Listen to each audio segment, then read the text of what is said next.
जैसा कि आपके सामने वर्ड मैट्रिक्स लिखा हुआ है, इसका आशय क्या है? ये जो चैप्टर है आपकी सिलेबस में है, जो कि थर्ड चैप्टर है मैट्रिक्स। देखते ही दिमाग में आता है भाई होती क्या है। ये नया नया टॉपिक होता है, हम 10th में पढ़ते हैं, 11th में पढ़ते हैं, लेकिन ये शब्द मैथमेटिक्स में नहीं सुना है। लेकिन बच्चों, ये जो मैट्रिक्स शब्द है, ये मैं आपको बताऊं, मैं बताने की कोशिश करूंगा कि ये कहां से आया, क्या आशय है इसका।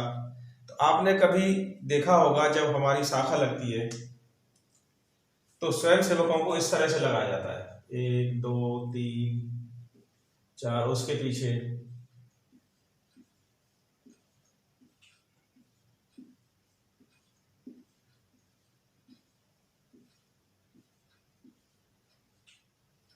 देखा, किसी लाइन में ज्यादा है तो उसको लाइन को पीछे से पूरी कर दिया जाता है। 4 1 2 3 4 अग्रेसर है, उनके पीछे 1 2 3 4, एक लाइन में 1 2 3 4 5 लोग। टोटल कितनी है? 4 लोगों के पीछे 4 अग्रेसर है, उनके पीछे 4 और लगे हुए, टोटल एक लाइन में 5 है। तो ये जो अरेंजमेंट किया है स्वयं सेवकों का, इस तरह से किया है कि एक रेक्टेंगल बन जाए। क्या बन जाए? रेक्टेंगल बन जाए। इस तरह से सेना में भी, जब भी सेना की कोई टुकड़ी मार्च करती है तो उनकी शेप भी आप देखें, ऊपर से ड्रोन कैमरा लगा के देखें तो शेप कैसी बनेगी? रेक्टेंगुलर बनेगी।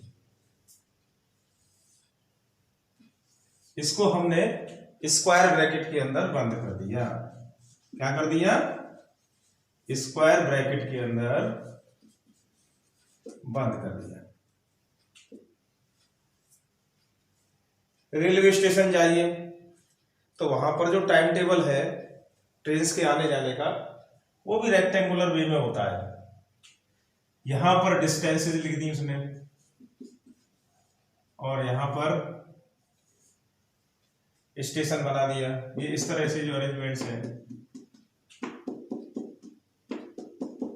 या किलोमीटर्स लिखे होंगे या स्टेशन लिखे होंगे, मथुरा आगरा, ठीक है ना। तो इसको जो मैच करके हम देख लेते हैं, तो ये भी एक रेक्टेंगुलर अरेंजमेंट है। तो प्रैक्टिकल में हमने देखा होगा इस तरह की जो टेबल है, रेक्टेंगुलर टेबल्स, जहां पर डाटा लिखे जाते हैं। डाटा का कोई, इनको केवल पढ़ना होता है, ना कि कोई कैलकुलेशन इनके अंदर करना है। केवल हमें ये पता करना है, जैसे हमें ये पता करना होगा ये कौन सी लाइन है, ये इसको हम रो बोलते हैं, ये पहली पंक्ति है, ये दूसरी है, ये तीसरी है, चौथी है और पांचवी है। इस तरह से जो बोली गई है उसे हिंदी में पंक्ति बोलते हैं, वैसे रो होती है इंग्लिश में। और इस तरह से जो खड़े हुए होते हैं इनको हम कॉलम बोलते हैं। खड़े हुए को बोलते हैं कि नहीं? तो पहला कॉलम, दूसरा कॉलम, तीसरा कॉलम, चौथा कॉलम, और पहली पंक्ति, दूसरी पंक्ति, तीसरी पंक्ति, चौथी पंक्ति, पांचवी पंक्ति। तो हम देख रहे हैं इसमें 5 रो हैं, 1 2 3 4 5। इनके आप नाम दे सकते हैं भाई, R1 रो, R2 रो, R3 रो, R4 रो, R5 रो। इसी तरह से इसके जो लाइन लगी हुई है, पहली लाइन, दूसरी लाइन, तीसरी लाइन, चौथी लाइन, यदि बिछी हुई होगी तो लाइन बोलेंगे, जब खड़ी हो जाएगी तो उसको क्या बोलेंगे? कॉलम बोलेंगे। तो ये भैया पहला कॉलम, ये वाला दूसरा कॉलम, ये तीसरा कॉलम, ये चौथा कॉलम। इस तरह से जो इंफॉर्मेशंस होती हैं जो रेक्टेंगुलर वे में लिखी होती है, उन सबको बोला जाता है मैट्रिक्स, मैथमेटिक्स की लैंग्वेज में। मीनिंग ये हुआ कि ऐसे डाटा जो रेक्टेंगुलर वे में लिखे होते हैं उनको हम मैट्रिक्स बोल सकते हैं। सीधी बात है, the rectangular arrangement of the objects और डाटा इज कॉल्ड मैट्रिक्स। जैसे A11, A12, A13, A21, A22, A23, A31, A32, A33।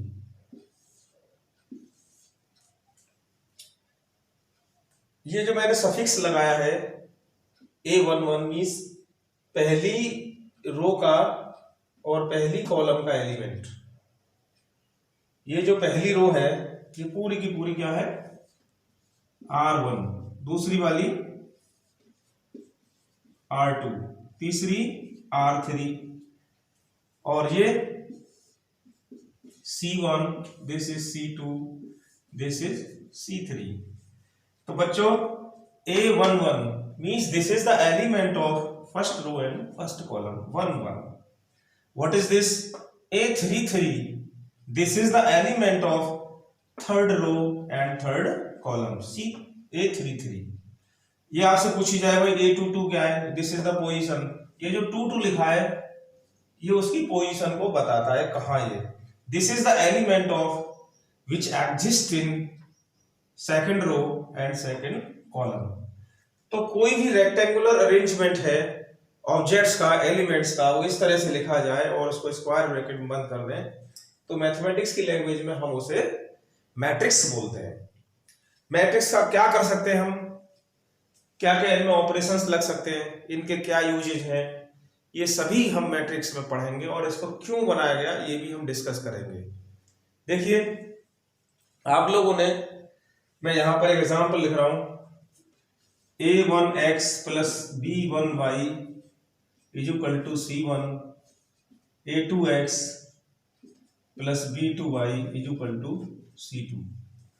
तो मैं यहां देखूं भाई इनके जो कोफिशिएंट्स हैं इनको मैं लिखना चाहूं A1 B1 A2 B2। ये दोनों जो लीनियर इक्वेशंस हैं उनके कोफिशिएंट्स की मैंने क्या बना दी, मैट्रिक्स बना दी। मैट्रिक्स बनाने के बाद इनके डिफरेंट डिफरेंट यूज हम कर सकते हैं। इसकी भी अलग से बन सकती है C1 C2, this is also matrix, क्योंकि ये भी तो रेक्टेंगुलर शेप है। लेकिन इसकी क्या है, इसमें दो तो रोज हैं और एक कॉलम है। तो इनकी जो रोज और कॉलम है इसी के अकॉर्डिंग इनके नेम्स हैं, इसकी शेप कैसी है उसी के अनुसार उसका नाम है कि ये कौन सी मैट्रिक्स है। और बात आती है कि भाई इसका साइज दिखाई देता है, कोई तो ये दिखाई दे रही है इसमें दो रोज हैं दो कॉलम्स हैं, इसमें तो केवल दो कॉलम है और एक ही वो दो रोज हैं और एक कॉलम है, तो इसका साइज डिफरेंट है। तो इसका जो साइज है डिफरेंट डिफरेंट साइज वो उसका ऑर्डर होता है। ठीक है, आगे हम पढ़ते हैं what is the order of matrix.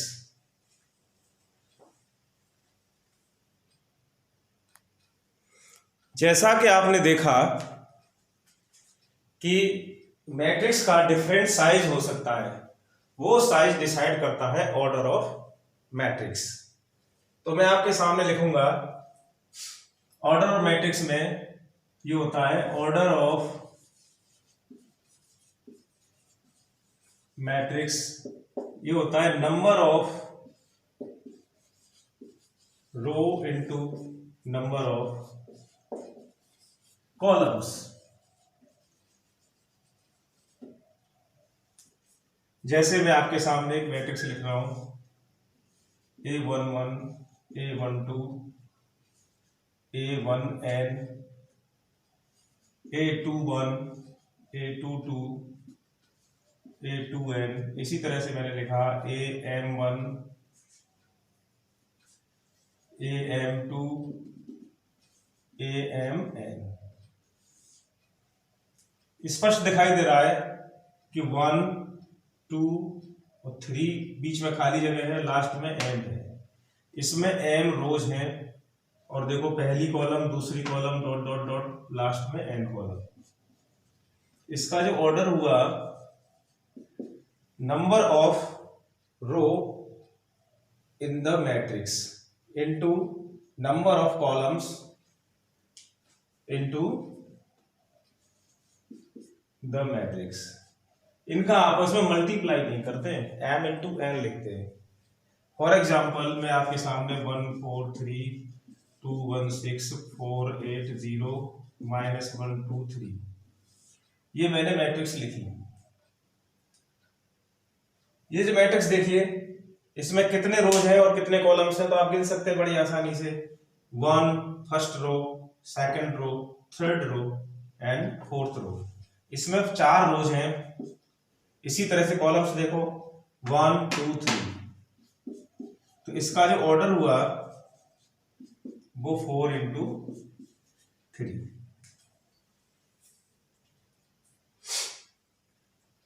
तो आपने देखा कि केवल you have to write the counting of row into counting of column.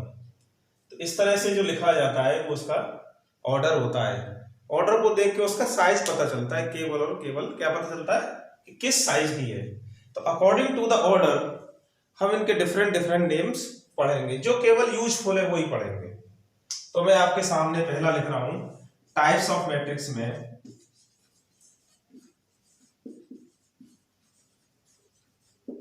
पहला मैं लिखूंगा आपके सामने रो मैट्रिक्स।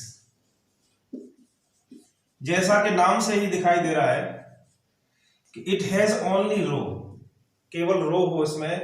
रो का मतलब इट हैज ओनली 1 रो। इस तरह से 2 3 4 1। देखिए इसमें कितनी रो है, केवल 1 रो है, और इसमें 1 रो है, और कॉलम कितने 1 2 3 4 है। इसका जो ऑर्डर होगा इस तरह से होगा 1 into n। This is the order of matrix. दूसरा कॉलम मैट्रिक्स। जैसा कि नाम से ही दिखाई दे रहा है कि इसका ऑर्डर क्या होगा, इसका ऑर्डर होगा, आप देखिए कॉलम कितने, जैसे रो मैट्रिक्स में कितने रो थे 1, तो कॉलम में कितने, कॉलम मैट्रिक्स में कितने कॉलम होंगे, ओनली 1 कॉलम। इसका जो ऑर्डर होगा m into 1 होगा। नंबर ऑफ रो ज्यादा हो सकती है, लेकिन कॉलम कितने होंगे 1। तो आपने देखा रो मैट्रिक्स हॉरिजॉन्टल होती है और कॉलम मैट्रिक्स एक वर्टिकल इस तरह से होती है। हमेशा ध्यान रखिए ये जो ब्रैकेट बना हुआ है, इस ब्रैकेट में गलती कर देंगे तो मैट्रिक्स बिगड़ जाएगी। ये जो मैट्रिक्स है उसका जो ब्रैकेट होता है वो कौन सा होता है, स्क्वायर मैट्रिक्स।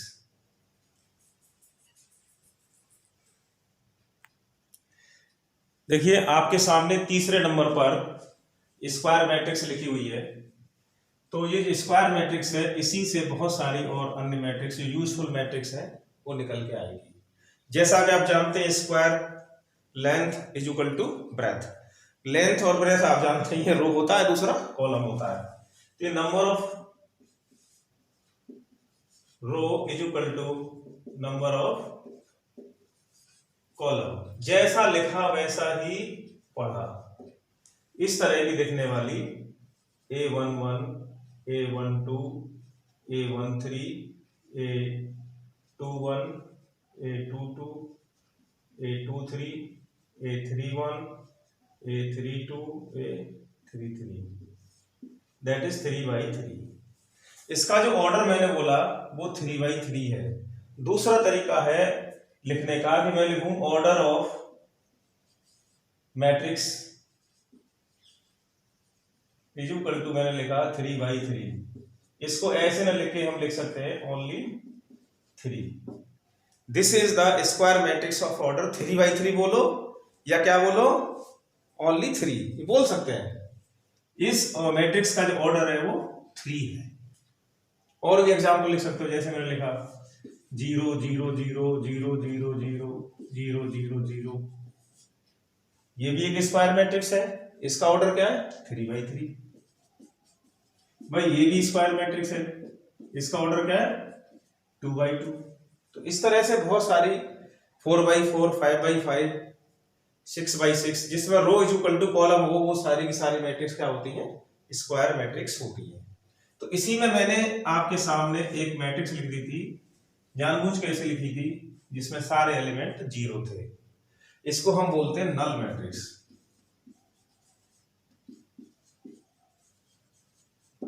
नल मैट्रिक्स ऐसी मैट्रिक्स होती है जिसके सारे एलिमेंट्स 0 होते हैं। ऑल एलिमेंट्स आर 0, जैसे 0 0 0 0 0 0 या 0 0 0 ये स्क्वायर भी हो सकती है और रेक्टेंगुलर वे में भी हो सकती है।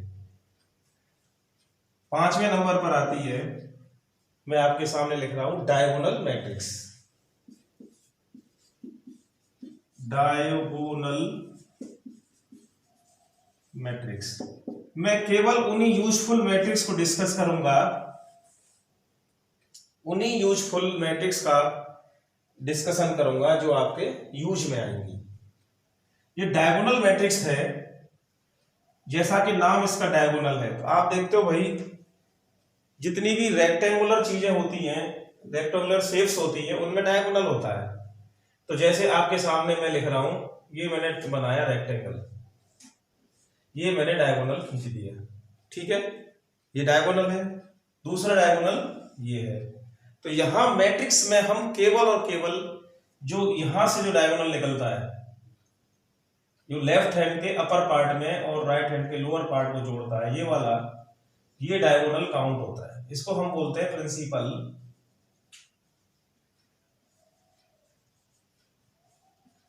डायगोनल्स। इस वाले को लीव कर देते हैं, छोड़ देते हैं। तो यहां पर आप देखिए, आपके सामने ये जो मैट्रिक्स लिखी हुई है, ये रेक्टेंगुलर मैट्रिक्स है, इसमें हम देखें डायगोनल, तो यहां से हम ड्रॉ करें ऐसे करके, तो ये एलिमेंट छूट जाएगा, छूट जाएगा कि नहीं? लेकिन जब इसमें ड्रॉ करेंगे तो ये दोनों एलिमेंट आ जाएंगे। तो ध्यान रखना कि डायगोनल मैट्रिक्स ये रेक्टेंगुलर मैट्रिक्स नहीं हो सकती। कौन सी मैट्रिक्स होती, कौन सी होगी? Square matrix.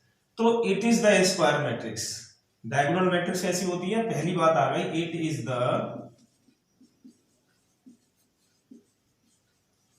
Square matrix. ये एक स्क्वायर मैट्रिक्स होती है, और साथ में स्क्वायर तो ये भी है सारी, ये स्क्वायर मैट्रिक्स की ये लिखी हुई है, ये भी स्क्वायर मैट्रिक्स है। लेकिन हम जो डिस्कस कर रहे हैं, we are discussing only the diagonal matrix. तो इसमें पहली शर्त यह है कि it is the square matrix, square matrix होनी चाहिए। साथ में क्या होना चाहिए भाई? इसके जो डायगोनल एलिमेंट्स हैं उनको छोड़ दें। Either than diagonal elements the all elements are zero. जैसे मैं आपके सामने एक मैट्रिक्स बना रहा हूं, ए I J. A I J matrix क्या बनेगी साहब? इसका जो मैंने एलिमेंट ले लिया है जनरल फॉर्म में, तो ये बनेगी A11 A12, इस तरह से बनी A1n A21 A22 A2n, इस तरह से चली AM1 AM2 और लास्ट में AMN। यहां पर जो i की वैल्यू है वो 1 से स्टार्ट हो रही है, कहां तक जा रही है? n तक। j की वैल्यू 1 से स्टार्ट हो रही है, कहां तक जा रही है? i की वैल्यू जा रही है साहब m तक, और j की जा रही है n तक, ठीक। तो पहली शर्त क्या है इसकी? It is the square matrix, यानी कि m is equal to n होना चाहिए। यहां पर क्या होना चाहिए? m is equal to n, यानी कि दोनों सेम होना चाहिए, या ये n इंटू n होगा। दूसरी शर्त, इसका नाम दिया डायगोनल मैट्रिक्स। इसका मतलब हो गया ए आई जे, ये सारे के सारे जीरो होंगे when i is not equal to j। i is not equal to j, वो सारे एलिमेंट्स जीरो हो जाएंगे जहां i is equal to j, i is not equal to j। जैसे ये है 1 1, ये एलिमेंट क्या हो जाएगा? जीरो हो जाएगा। ये एलिमेंट क्या हो जाएगा? जीरो हो जाएगा। हम लोगों ने इन एलिमेंट्स के बारे में कोई डिस्कशन नहीं किया है, नहीं किया ना? कौन से का किया है? कि the element either than diagonal are zero. A I J is equal to zero when i is not equal to j। इस तरह का 1 0 0 0 2 0 0 0 0। ये मैंने 3x3 की मैट्रिक्स लिखी। इसमें बोला all element in which I is not equal to j R0, इनको मैं छोड़ दूं, इनको छोड़ दिया तो ये 0, ये 0, ये 0, ये 0, ये 0, ये 0, इनके बारे में कोई डिस्कशन नहीं है। तो इसका मतलब हुआ कि इसमें डायगोनल एलिमेंट 1 है, 2 है, 0 है कि नहीं? आप इसको देख के मत डरिए, क्योंकि इसका डिस्कशन ही नहीं हुआ है। किसका डिस्कशन हुआ है कि i is not equal to 0, इस डायगोनल को छोड़ दें, इसके अलावा जो एलिमेंट्स हैं वो सब 0 होते, तो ये डायगोनल मैट्रिक्स बोली जाती है। कुछ लोग ये समझते हैं कि ये सारे, इनमें से कोई भी 0 नहीं होना चाहिए, लेकिन ये भी एक डायगोनल मैट्रिक्स है। ऐसी शेप समझ में आती है, इस तरह से होना चाहिए 2 0 0 0 3 0 0 0 -4 3/3। ये जो एलिमेंट्स है डायगोनल के, ये 0 नहीं होने चाहिए, ऐसी कोई शर्त नहीं है। इनमें भी एक आध 0 हो सकता है, ठीक है साहब। लेकिन शर्त क्या है? पहली शर्त ये है कि स्क्वायर मैट्रिक्स हो। दूसरी शर्त, जिसमें i is not equal to 0 हो, वो सारे एलिमेंट 0 होने चाहिए। देखिए ऊपर वाला ट्रायंगल के तीनों एलिमेंट 0, नीचे वाले के 0, इनकी कोई डिस्कशन नहीं है। आगे चलते हैं।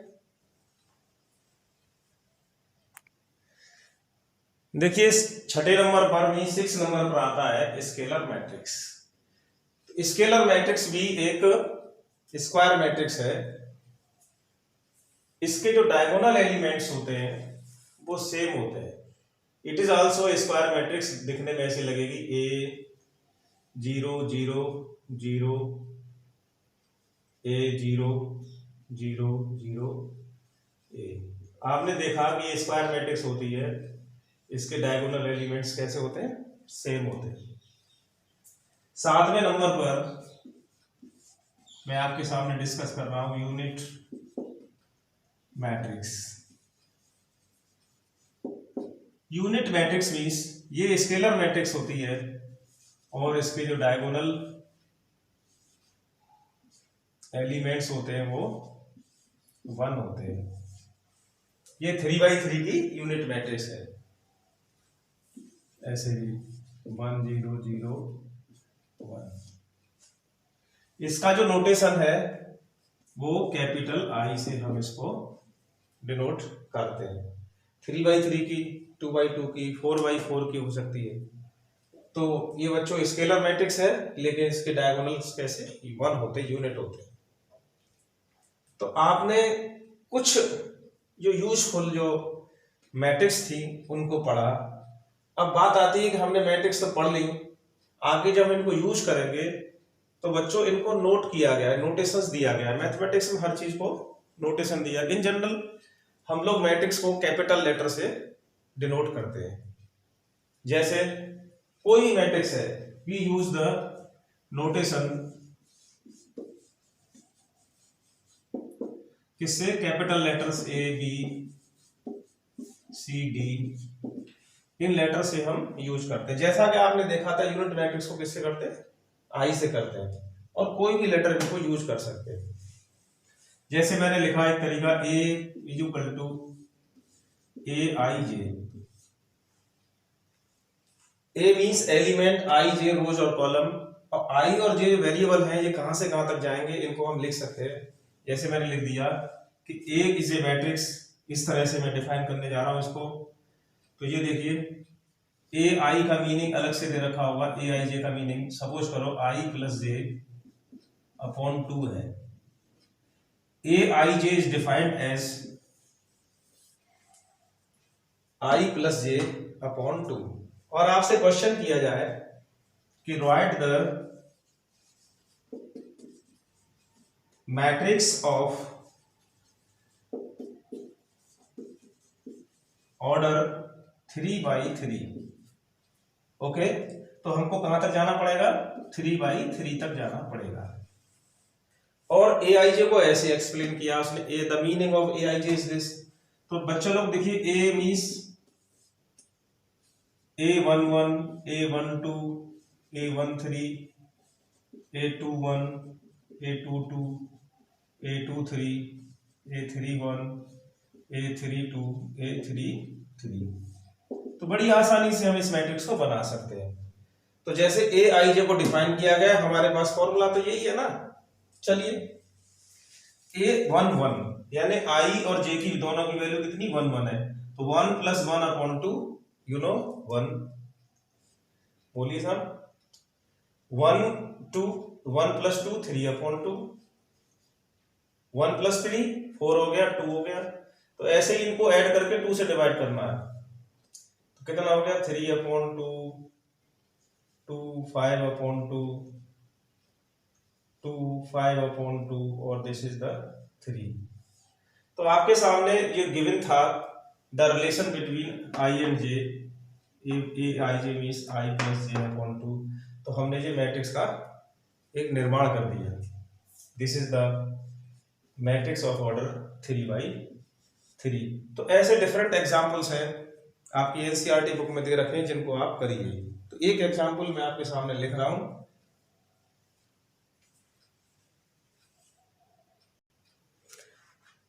आपके सामने मैंने ये एग्जांपल लिखा है, आपको घर के लिए होमवर्क है ये। If A is the matrix of order 3/3 whose element aij is defined as 1/3 the modulus of -3i + j, then write the matrix A। तो A मैट्रिक्स में 3/3 में 9 एलिमेंट होंगे। आपको A11 A12 A13 A21 A22 A23 A31 A32 A33 9 element construct करने होंगे, इसमें लगा करके राइट डाउन करने होंगे।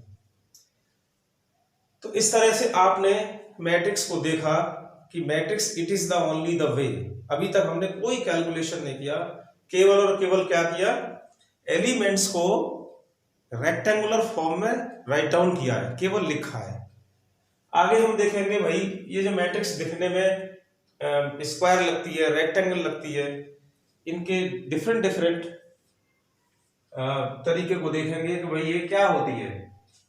जैसे कोई आपसे पूछे कि क्या दो मैट्रिक्स इक्वल हो सकती हैं, is two matrix are equal, तो यहां पर बात आती है कि क्या दो मैट्रिक्स इक्वल हो सकती है, तो इक्वलिटी ऑफ मैट्रिक्स चेक करनी पड़ेगी। तो मैं आपके सामने ले रहा हूं इक्वलिटी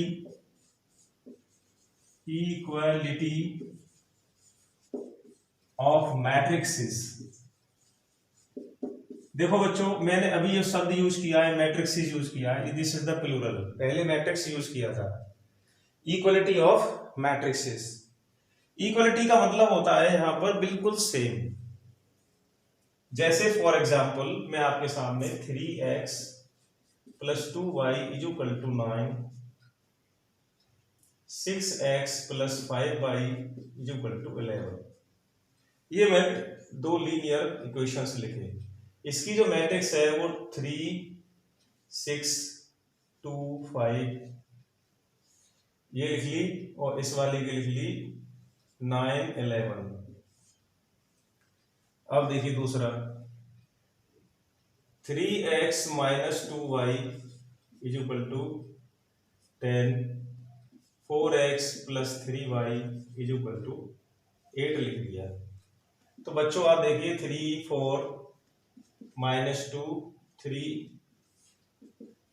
10 8, ये जो मैंने कोफिशिएंट से मैट्रिक्स बनाई है, तो आप देखिए क्या ये दोनों पेयर या इस दोनों पेयर का ये पहला वाला पार्ट इस पार्ट के इक्वल है, क्या ये वाला पार्ट इस पार्ट के इक्वल है? तो क्लियरली आप बोलेंगे भाई नहीं है, ये अलग है और ये अलग है, बिल्कुल डिफरेंट है। तो यानी कि इसका ऑर्डर भी 2/2 है, इसका ऑर्डर भी 2/2 है, इसका ऑर्डर कितना है 2/1, इसका ऑर्डर 2/1 है। तो कभी भी ऑर्डर को देख करके ये मत कहना कि देखने भाई सेम लग रही है, इसकी ये भी 2/2 है, ये भी 2/2 है। ये इनका ऑर्डर सेम देख करके आप मत कहना कभी भी कि ये मैट्रिक्स कैसी है, सेम है। सेम का मतलब है बिल्कुल कार्बन कॉपी, एग्जैक्टली सेम। तो पहली बात जो दिखने में आती है प्रथम दृष्टया प्राइमा फेसी कि पहली बात तो ऑर्डर मस्ट बी सेम। केवल ऑर्डर देखने से ये डिसाइड नहीं होता है कि दोनों मैट्रिक्स कैसी है, सेम है। तो डिसाइड कैसे होगा, इसकी वो कार्बन कॉपी होनी चाहिए। जैसे यहाँ 3 है, यहाँ 3 है, बहुत अच्छा है। यहाँ 2 है और यहाँ पे कितना है -2, तो ये गलत हो गई। बिल्कुल कार्बन कॉपी। तो कार्बन कॉपी की पहली शर्त हो गई ऑर्डर मस्ट बी सेम। तो क्या होना चाहिए पहली बात, ऑर्डर मस्ट बी सेम। दूसरी बात 3 के इक्वल 2, यहां 2 के इक्वल होना चाहिए। तो these are the corresponding elements. तो बच्चों corresponding element must be same. Corresponding elements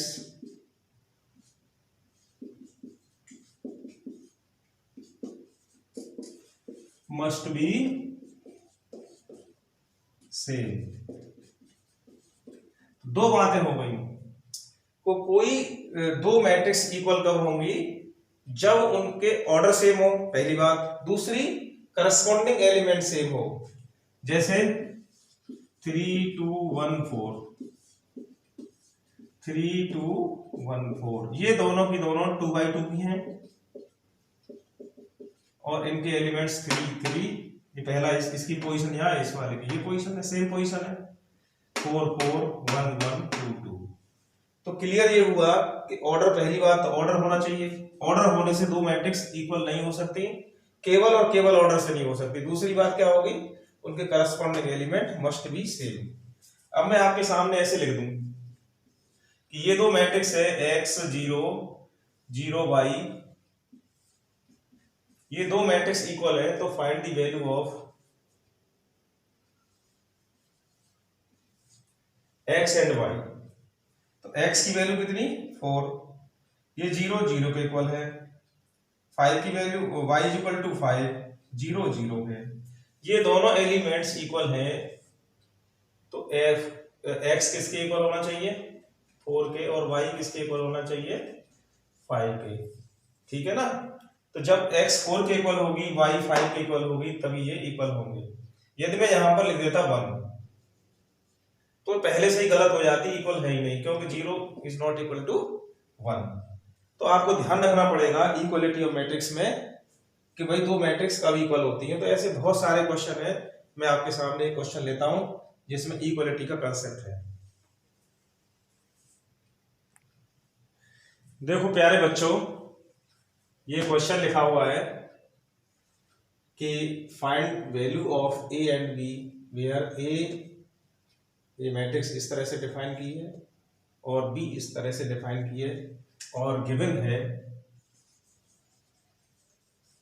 A is equal to B. दोनों मैट्रिक्स इक्वल हैं, तो आपको ए बी की वैल्यू पता करनी है। तो जरा मैट्रिक्स को ध्यान से देखिए। ये जो पहला एलिमेंट है इसमें ए वेरिएबल है, इसमें वेरिएबल है। दूसरा एलिमेंट ये वेरिएबल, ये वेरिएबल। ये 8 है, यहां भी 8 है, स्केलर क्वांटिटी है। ये जो स्केलर क्वांटिटी है ये एक जैसी है, ये दोनों में अंतर होता है। यहाँ 8 लिखी है, यहाँ 7 लिखी होती तो ये इक्वल नहीं हो पाता। यहाँ -6 है और यहाँ पर वेरिएबल है। तो वेरिएबल तो अननोन क्वांटिटी होती है, इसलिए हम नहीं कह सकते कि भाई ये कैसा होगा। लेकिन गिवन कंडीशन क्या है, a is equal to B. तो आपको पता ही है ऑर्डर कैसा 2x2, 2x2 इक्वल भी है। तो पहली शर्त तो क्लियर है ही कि भाई इनका ऑर्डर सेम है। दूसरी शर्त है इनके करस्पॉन्डिंग एलिमेंट्स कैसे होने चाहिए, सेम होने चाहिए। तो corresponding elements means first row first column, first row first column, element of first row and first column must be equal. तो ये वाला एलिमेंट इसके करस्पॉन्डिंग है, लिख दीजिए a + 4 is equal to 2a + 2। यहां से आप देखेंगे ये इधर आएगा 2, ये इधर आएगा a की वैल्यू हो गई 2। दूसरा देखिए, ये जो एलिमेंट है 3b, ये किसके इक्वल होगा, b² + 2। तो यहां से आप देखिए b² - 3b + 2 is equal to 0। मैं 3b को उधर ले गया, तो आपके सामने है क्वाड्रेटिक इक्वेशन जो आप जानते हैं अच्छी तरह से। इसका solution b - 1 b minus 2 is equal to 0, that is b is equal to 1 और 2। b की दो वैल्यूज आ गई ना। तो ये आपने इससे इक्वल कर दिया, ये वाला इसके इक्वल हो गया, 8 8 के इक्वल है, तो लास्ट में ये बचा। तो -6 is equal to B square minus 5b, इसको आप देखेंगे तो B square minus 5b plus 6 is equal to 0। इसको भी सॉल्व करिए, इसके हम फैक्टर करेंगे तो b माइनस 1 नहीं 2 3 जा 6, 2 और b minus 3 is equal to 0। तो यहां हमने देखा b की वैल्यू 2 है और b की वैल्यू 3 है। तो इन दोनों वैल्यूज को आप देखिए भाई साहब, a की वैल्यू तो एक ही है, यूनिक है, अकेली है, बट b की वैल्यू यहां पर हमने देखा 2 3 आई है और 1 2 आई है। 1 लेते हैं तो यहाँ 1 नहीं है, और यहाँ 3 लेते हैं तो यहाँ 3 नहीं है, इसलिए आपको इन दोनों की जो कॉमन वैल्यू है 2 वो लेनी पड़ेगी। इस 3 को यहाँ छोड़ना पड़ेगा, 1 को यहाँ छोड़ना पड़ेगा, दैट इज आंसर जो आया b इज इक्वल टू 2 आया।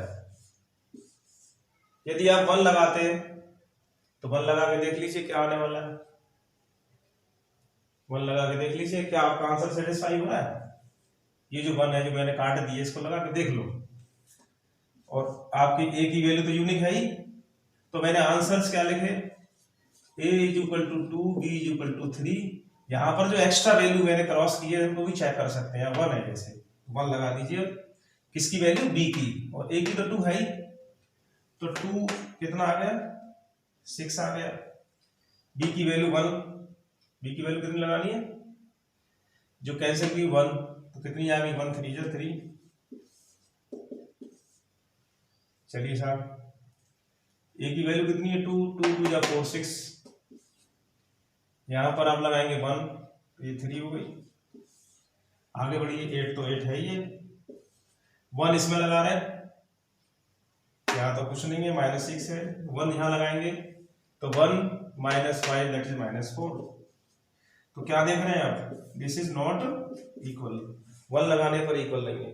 ठीक इसी तरह से आप चेक करेंगे 3 पर भी इक्वल नहीं है। तो यहाँ पर आपने देखा कि दो करस्पॉन्डिंग एलिमेंट्स, एक ये वाला और ये वाला, इनसे b की जो वैल्यू निकली है 2 2 निकली है, 2 2 वैल्यूज निकली है।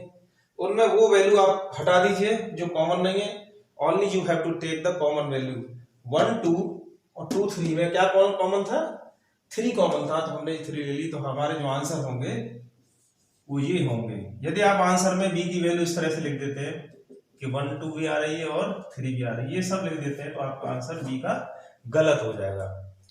तो यार दोनों का क्या लिखना है, कॉमन पार्ट नॉट यूनियन। इस तरह से ये आंसर हो गया आपका। आगे बढ़ते हैं,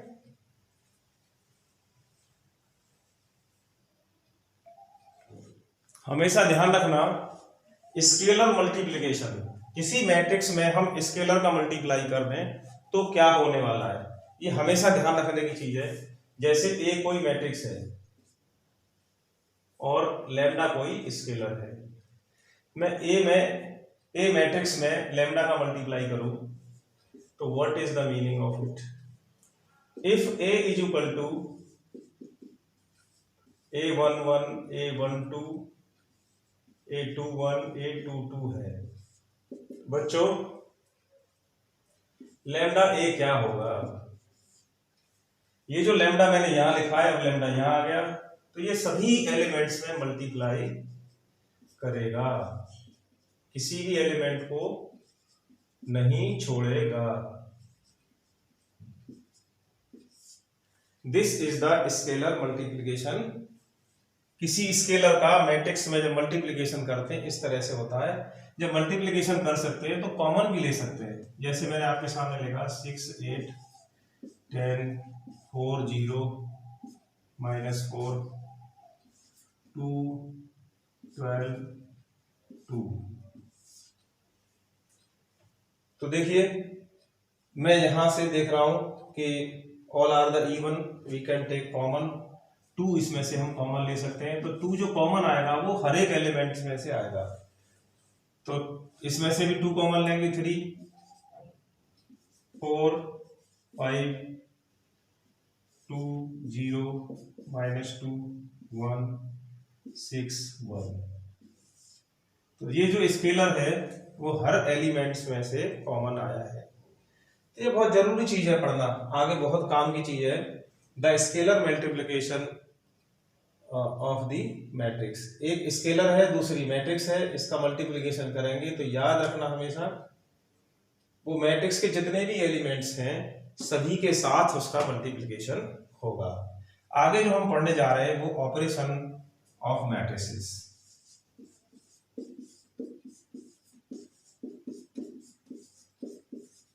ऑपरेशंस ऑन मैट्रिसेस।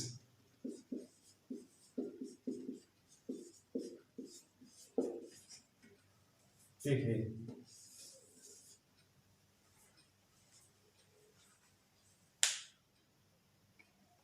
हम शुरू करने जा रहे हैं ऑपरेशंस ऑन मैट्रिसेस। तो सबसे पहला जो हमने लिखा है एडिशन, नंबर 2 पर सब्ट्रैक्शन, तीसरा मल्टीप्लिकेशन। तो यहां से एक चीज गायब है, उसका नाम है डिवाइडेशन। तो मैट्रिक्स में केवल 3 ही ऑपरेशन लगा सकते हैं हम, एडिशन, सब्ट्रैक्शन एंड मल्टीप्लिकेशन। तो इनमें जो खास बात आपको याद रखनी है, जैसे a प्लस b आपको करना है, a and b two are different matrices, तो जब भी ऐड हो सकती है दे हैव सेम ऑर्डर। इन दोनों का ऑर्डर कैसा होना चाहिए, they have the same order. इनके ऑर्डर सेम नहीं होंगे तो ऐड नहीं होती। इसी तरह से a माइनस बी कैसा होना चाहिए, have same order, because in which addition and subtraction we add और subtract the corresponding element only. जब ऑर्डर सेम नहीं होंगे तो उनके करस्पॉन्डिंग एलिमेंट भी नहीं मिलेंगे। एक 2/3 की है, एक 3/2 की है, तो उनके करस्पॉन्डिंग एलिमेंट्स नहीं मैच करेंगे और ना तो हम ऐड कर सकते हैं ना ही सब्ट्रैक्ट कर सकते हैं। तो ये तो केवल सिंपल एडिशन और सब्ट्रैक्शन हुआ जिनमें केवल हमको ऐड करना है और सब्ट्रैक्ट करना है। जैसे मैं आपके सामने लिख रहा हूं 4 3 -1 2, मैंने सिंबल लगाया प्लस का, 0 1 3 2। तो आपने देखा इसका भी ऑर्डर 2/2 है, इसका भी ऑर्डर 2/2 है। इसका हम ऑर्डर चेंज कर दें, सपोज करो हमने कर दिया यहां पर 4 2, इसका 2/2, इसका 3/2। तो देखिए साहब 4 का करस्पॉन्डिंग 0, 3 का 1, -1 का 3, 2 का 2। अब यहां 4 के लिए यहां कोई एलिमेंट है ही नहीं, तो वी कांट ऐड। तो पहली शर्त क्या है कि order must be same. Order same होगा तो हम केवल और केवल क्या करेंगे, प्लस और माइनस कर देंगे, किसको, करस्पॉन्डिंग एलिमेंट्स को हम ऐड कर सकते हैं, सब्ट्रैक्ट कर सकते हैं। पहली शर्त है ऑर्डर मस्ट बी सेम। जैसे A B C D plus E F G H, यहां पर प्लस माइनस कुछ भी होते आ जाएगा, A plus minus E, B plus minus F, C plus minus G, D plus minus H. ये कब पॉसिबल हुआ, ये पॉसिबल हुआ जब उनके ऑर्डर सेम है। तो बच्चों addition and subtraction is very simple, जैसे हम लोग यूज करते हैं as usual, the corresponding element must be added और सब्ट्रैक्टेड। तो बात आती है यहाँ पर मल्टीप्लिकेशन कैसे पॉसिबल होगा। तो मल्टीप्लिकेशन की जो पहली शर्त है वो जैसे a इंटू आपको b करना है, a का b में मल्टीप्लिकेशन करना है, तो इनके ऑर्डर को हम डिफाइन करते हैं। तो पहला वाला जो मैट्रिक्स है, देन दूसरा कौन सा है, b। तो यहां पर जो शर्त है वो number of column of a is equal to number of row of b होना चाहिए। जैसे a कोई मैट्रिक्स है, इसका जो ऑर्डर है वो मैंने लिख दिया 2/3, तो नंबर ऑफ कॉलम कितना 3 है, तो दूसरे का कितना होना चाहिए, number of column of a, इसका नंबर ऑफ कॉलम, ये नंबर ऑफ कॉलम है, number of row of b, तो रो तो पहले लिखा जाता है, ये 3 इंटू मान लिया हमने 2 है, तो पहले का नंबर ऑफ कॉलम 3, भाई दूसरे का नंबर ऑफ रो 3, सेम हो गई। जब ये सेम हो गई, ये दोनों पार्ट सेम हो गए, तो ये मल्टीप्लिकेशन इनका हो सकता है, शर्त का पालन कर रहे हैं। लेकिन रिजल्ट जो आने वाला है वो ये आएगा ए बी इंटू 2/2, ये रिजल्ट आता है। इसको हम डिस्कस करेंगे हाउ टू मल्टीप्लाई। याद रखना हमेशा A M into N into B N into P. फिर दोबारा देख लीजिए, नंबर ऑफ कॉलम एन, इसका नंबर ऑफ रो एन, ये दोनों हो गए इक्वल, तो आपका ऑर्डर क्या आएगा M into P. A B का जो ऑर्डर आएगा वो एम इंटू पी आएगा। तो पहली शर्त यदि ये कंप्लीट नहीं होती है कि number of column of first matrix and number of row of second matrix, तब तक मल्टीप्लिकेशन पॉसिबल नहीं है। तो how to do the multiplication मैं एक एग्जांपल लेके आपके सामने डिस्कस करता हूं। आपको याद रहे कि आपको अच्छी प्रिपरेशन करनी है, तो इसको पॉज करके नोट करना जरूरी है, अदरवाइज ऐसे ही आएगा और ऐसे ही चला जाएगा, कुछ भी पल्ले पड़ने वाला नहीं है। तो मेरी बात याद रखोगे, पॉज करिए वीडियो को और उसको नोट करिए। नोट करने के साथ में मिलते जुलते एग्जाम्पल्स आपकी बुक में और अदर बुक्स में है, उनको सॉल्व करते रहिए। बच्चों, आपके सामने एक सीधा सरल एग्जाम्पल ये दे रखा है। 2 मैट्रिसेस हैं ए एंड बी।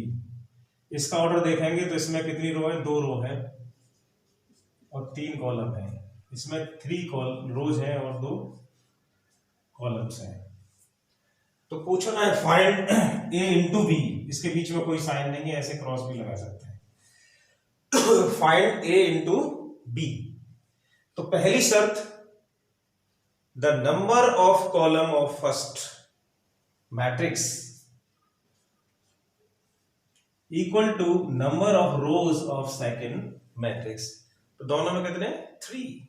इसका मतलब मल्टीप्लिकेशन क्लियर हो सकता है, और साथ में जो रिजल्ट आएगा वो भी आपको दिखाई दे रहा होगा। क्या बच गया, इधर 2 बच गया, 2 बच गया। इसका जो रिजल्ट आने वाला है वो 2/2 आने वाला है। तो हाउ टू मल्टीप्लाई, जरा स्टेप्स देखिए। पहली रो के जो एलिमेंट्स हैं इनको आप देखिए, कितने एलिमेंट्स हैं 1 2 3, और दूसरे की जो पहला कॉलम है उसको देखिए, उसमें कितने एलिमेंट्स हैं 3, 1 2 3 1 2 3। इसमें करस्पॉन्डेंसी से मल्टीप्लिकेशन करेंगे। पहला एलिमेंट का मल्टीप्लिकेशन पहले से होगा, दूसरे वाले का दूसरे से होगा, तीसरे वाले का और तीसरे से होगा, और बीच में जो साइन आने वाला है वो प्लस का है। तो 4 is multiply with 1, plus 5 is multiply with 1, and 6 is multiply with 1। सबके बीच में किसका साइन, प्लस का। तो पहली रो का मल्टीप्लिकेशन पहले कॉलम के साथ हो गया, तो ये पहला एलिमेंट आपका तैयार हो गया। ठीक इसी प्रकार से अब इसमें आ जाइए, जो मल्टीप्लिकेशन आपने 1 1 1 के साथ किया है, अब किसके साथ 2 0 और 4 के साथ। 4 का मल्टीप्लिकेशन 2 के साथ, 5 का मल्टीप्लिकेशन 0 के साथ, बीच में साइन प्लस का, 6 का 2 के साथ। लो साहब, तो पहली रो ने पहले कॉलम के साथ मल्टीप्लिकेशन किया तो पहला एलिमेंट तैयार हो गया। पहली रो ने दूसरे कॉलम के साथ मल्टीप्लिकेशन किया तो दूसरा एलिमेंट तैयार हो गया। ठीक इसी तरह से आप इस दूसरे रो को, जैसे हमने पहला और दूसरा मल्टीप्लाई किया था, ठीक वैसे ही मल्टीप्लाई करेंगे। तो दूसरी रो का मल्टीप्लिकेशन पहले कॉलम से करेंगे तो आपका ये वाला एलिमेंट तैयार हो जाएगा। 0 into 1 plus 1 into 1 plus 2 into 1। लीजिए साहब, आपका ये एलिमेंट भी तैयार हो गया। अब ये जगह बची है, आपकी ये जो सेकंड रो है, अब सेकंड कॉलम से मल्टीप्लिकेशन होगी, पहला पहले से, दूसरा दूसरे से, तीसरा तीसरे से। 0 into 2 plus 1 into 0 plus 2 into 2, इसको ब्रैकेट में बंद कर दीजिए। तो आप देखिए साहब क्या आ रहा है, 4 5 9 प्लस 6 दैट इज 15। ये देखिए साहब 8, ये 0 हो गया, 12 20 आ गया। दिस इज 0 1 2 3 आ गया, 0 0 4 आ गया। तो मैंने पहले ही बोला था कि इसका रिजल्ट जो आने वाला है वो 2/2 का आने वाला है। आपसे पूछी जाए कि इज DA पॉसिबल,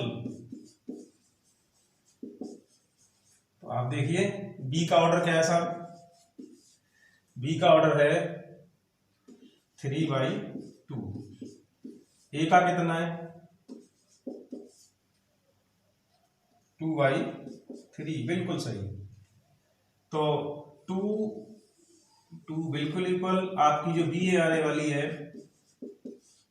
वो आने वाली है 3/3 की, जो बचे हुए हैं आने वाली है क्या नहीं। तो आपसे पूछी जाए कि is AB equal to BA, क्यों साहब क्या ये इक्वल है, तो सीधा सीधा जवाब है, इसका ऑर्डर कितना 2/2, इसका ऑर्डर कितना 3/3। पहले तो ऑर्डर ही बराबर नहीं है, जब ऑर्डर बराबर हो जाएंगे तो करस्पॉन्डिंग एलिमेंट बराबर होना चाहिए। तो पहली शर्त इक्वलिटी की, तो ऑर्डर मस्ट बी सेम, दूसरी शर्त corresponding element must be same. तो यहाँ पहली शर्त गिर गई। तो आप हमेशा याद रखना कि ये जो मैंने क्वेश्चन दिया है आपके सामने, तो यहाँ पर नॉट इक्वल टू का साइन आएगा, AB is not equal to BA, ये बराबर नहीं होते। ठीक है साहब, तो आपने मल्टीप्लिकेशन देख लिया, तो कुछ question related to the multiplication. हम इटसेल्फ स्क्वायर जो मैट्रिक्स हैं उनका तो आपस में कई बार मल्टीप्लाई कर सकते हैं।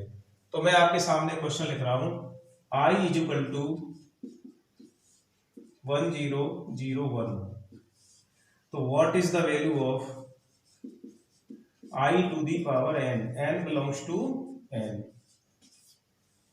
ये क्वेश्चन है साहब, I की वैल्यू 1 0 0 1 एक यूनिट मैट्रिक्स ऑफ 2/2 है। मैं I am asking I to the power n, I का मल्टीप्लीकेशन n टाइम किया, I into I n time, तो व्हाट इज द आंसर, कर सकते हैं। तो मैं आपके सामने, आप ट्राई करेंगे तो आंसर क्या आएगा इसका, I आएगा।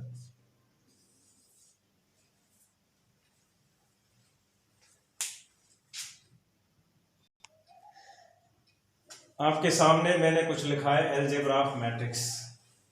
A प्लस B है तो B प्लस A होता है, एडिशन में संभव है, यहां पर माइनस में संभव नहीं है, क्योंकि ये कम्यूट कर रहा है A plus B is equal to B plus A, लेकिन सब्ट्रैक्शन में ये अलाउ नहीं है, यानी कि A minus B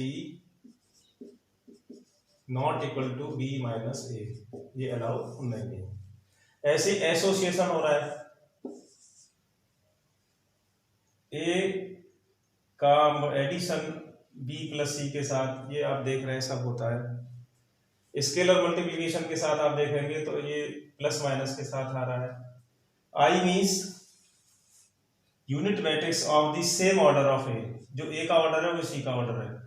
I into A is equal to A into I, ये मैंने गलत लिख दिया है, ये A होता है। इस तरह से आप देखेंगे A प्लस B में C से मल्टीप्लिकेशन करें तो ये मल्टीप्लिकेशन A के बाद ही आ रहा है, C आ रहा है, A के बाद C, B के बाद C, ये इंटरचेंज नहीं हो सकते, C इंटू A नहीं हो सकते, है ना। तो यहां पर मल्टीप्लिकेशन में भी A into B into C है, तो A into B into C, ये ऑर्डर बिल्कुल सेम है। ठीक है साहब, ये कुछ एल्जेब्रा है मल्टीप्लिकेशन एडिशन आदि का, तो ये यूज हो सकता है डिफरेंट, आपको ध्यान रखना पड़ेगा कि कहीं गलती ना हो जाए। जैसे ए बी आप बी ए मान लें, ये गलत हो जाएगा पूरा, है ना। तो आगे हम पढ़ते हैं, एक दो बढ़िया क्वेश्चन लेते हैं जो कि डिपेंड है किस पर, इसके जो ऑपरेशंस हैं उन पर डिपेंड। एक बहुत अच्छा क्वेश्चन मैं लिखने वाला हूं आपके लिए, इन्हें नोट कर लीजिए।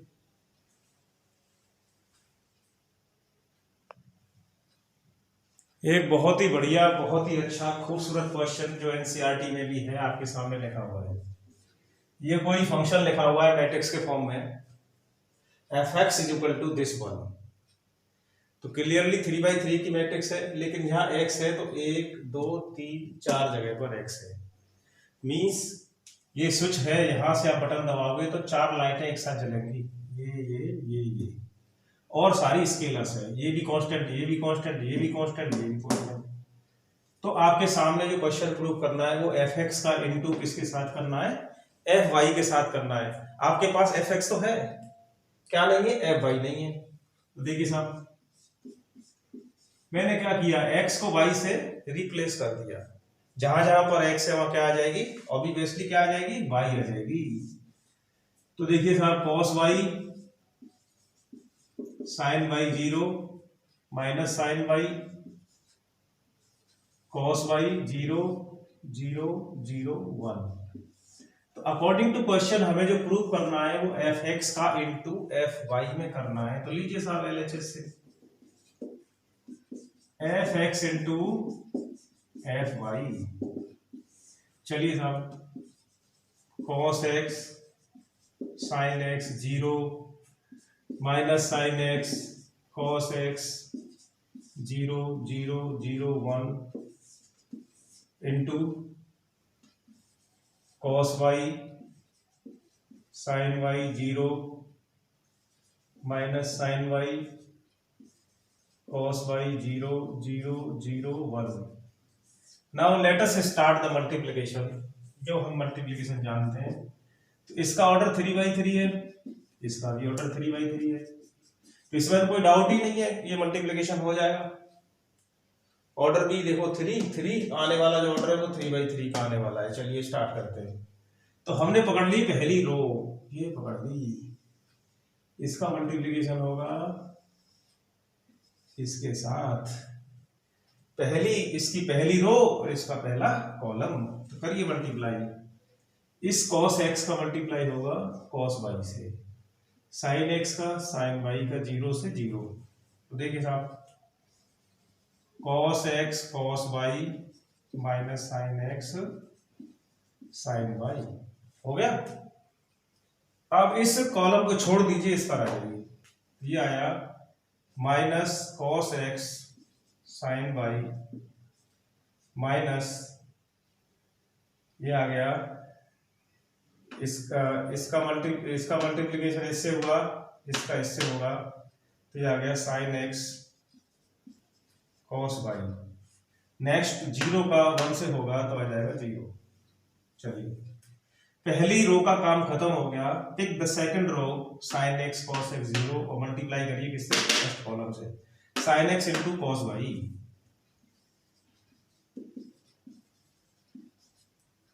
cos का इससे cos x sin y 0 का 0 से, यहां भी छूट गया था 0। चलिए इसका करिए अब इससे, minus sine X sine Y, इसका इससे आएगा plus cos X cos Y, 0 का 0 से आएगा, दैट इज 0। यहां भी 0 छूट गया है। अब चलिए 0 का 0 से 1 का